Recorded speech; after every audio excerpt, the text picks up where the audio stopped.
Now, when the Bible says, make your requests known, this is the desires of your heart. This is not your needs. He know your needs, and he already have explained to you that I will supply your needs. So if he's going to supply your needs, that means he knows your needs. So you don't have to get on your knees and pray each and every month like he don't know your bills is due or the roof over your head that you are in need of. Like, you don't have to keep praying for that. He knows that. But he would love for you to make your requests known. What are your desires? What is it that you want? Because he wants you to have everything so that you can better serve him. So he's going to give you not only your needs, but your desires of your heart. So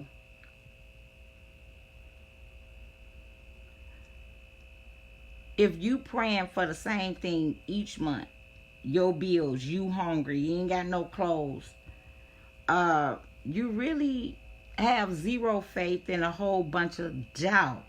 Because why are you praying for something each month about the same thing that he already said he was going to do?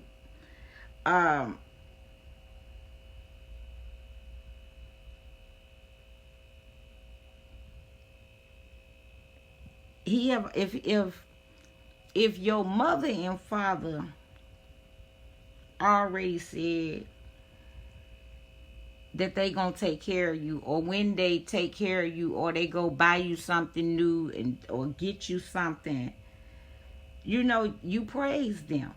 And you kind of rest because you got what you needed, like, so you rest. So that's pretty much how God is. It's like, okay, make your request known. I already got your needs. I know what your needs are. I'm going to take care of you. Can you just praise me? Can you worship me? Can you just rest in me? Because you're not resting because you too busy still trying to get. I need this, I need that. You rest when you get what you need. You understand? So if you getting what you need, why are you not resting? Why are you steady still worried about what's next for you to get? You not praising him, you not worshiping him for the things that you already have.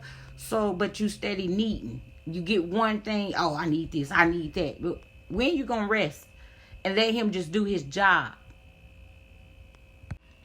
Your faith brings rest, because faith is substance. So if you have something, you don't ask for it. You rest because you have it. When you be able to do these things, you'll be able to go from glory to glory, ram to ram, dimension to dimension, because there's levels to this stuff. And right now, just about everybody that was in church as a kid, until an adult, you still a baby Christian, yo. You still a baby Christian. And that the problem is that you're a Christian. Instead of you being spiritual, you are Christian, which means you are religious more so than spiritual. If you get into your spirituals, when you're praying, God can kind of relate with you a little bit more. Because you got to understand, all your parts of your body is saying things, doing things, and having things. So your flesh have a prayer. Your soul have a prayer. But where is your flesh and your soul? Where is that going to? Where is them prayers going to? Who are you praying to? Are you praying to this world? Are you praying to your neighbors? Is you praying to the person you laying next with? I mean, like, it's just things that you were not taught, that you do not know. And because what is it? I think it's Galatians 5. I'm not sure what verse, but it's like, if you walk in the spirit, ye shall not fulfill the lust of the flesh. So if you in your spirit, like you doing as they say, is you're sinning, you won't sin because you walking in the spirit. It's kind of just like the 10 Commandments.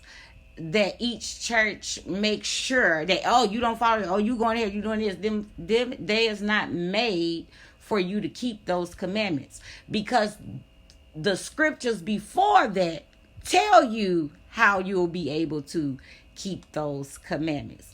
Just like the scriptures before the prayer tell you how to pray, how to be heard, what do you need. But this is not things that we were taught. So a lot of us be praying and we just keep on trying to figure out, why is nothing changing? Why is nothing going, why is nothing going the way I need? I've been praying and praying and praying and nothing comes across. It's not your fault. It's just you never knew exactly how to actually pray. Really, when you praying, as you seen, it had nothing to do with all sin, all the sin you done did. That's not how you pray. None of that causes anything to happen by you just saying all this unnecessary stuff, which is why it's rules before you pray as to the manner in which you should be praying that we don't know absolutely nothing about. Prayer without ceasing is to grow in God. So all you should be doing is, when you're praying, is, asking for his wisdom, his knowledge, his understanding, his grace, the power. Because the entire goal is to be an extension of God. And in order for you to be an extension of God, you would need to be a little bit more, but if you'll be a little bit more spiritual. Like, you need to be at least 85% in your spirit in order for you to go from glory to glory, grace to grace, dimension to dimension, to ram to ram, because it's levels to this. So the closer you are with God, the more of the things that you'll be able to fix and do with no problem.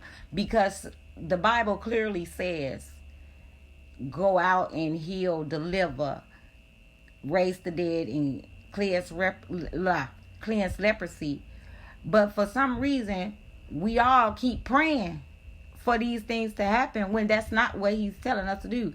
So it's like we was taught that every time, oh, you just pray, just pray, just pray. No, because the Bible didn't tell us to just pray, because when I'm praying, it is for me to have a connection with God. We're supposed to have this relationship, not for me to be in here, oh, this.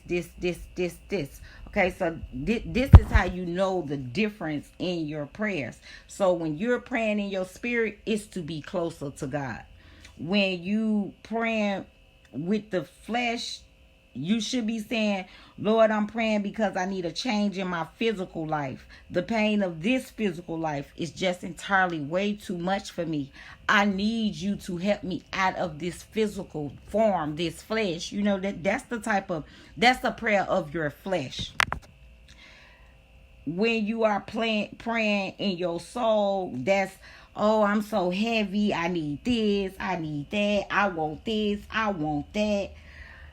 That's not what you want to be like. That's when you're playing with your soul. When you pray with your soul, that's when you get to asking for everything. You need this. My bills need to be paid. I ain't got no food. That's your soul.